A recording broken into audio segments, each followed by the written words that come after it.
விவேகானந்த பஞ்சகம் பாடல் 4-5 சுவாமி ராமகிருஷ்ணானந்தர் இயற்றியது. ஓம் சூர்யோ யதாந்தம் ஹி தமோ நிகந்தி விஷ்ணுர்யதா துஷ்ட ஜனான் சினந்தி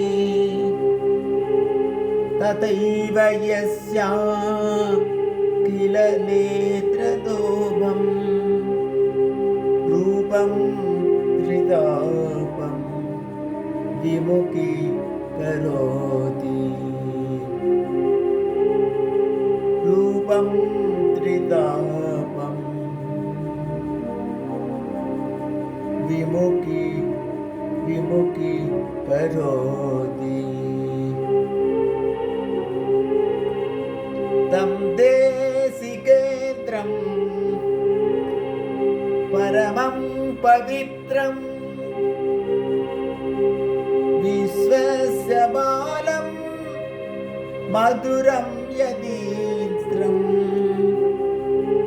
ஹிதாய நிருணாம் நரமூர்த்திமந்தம் விவேக ஆனந்தம் அகம் நமாமி. விவேக ஆனந்தம் அகம் நமாமி.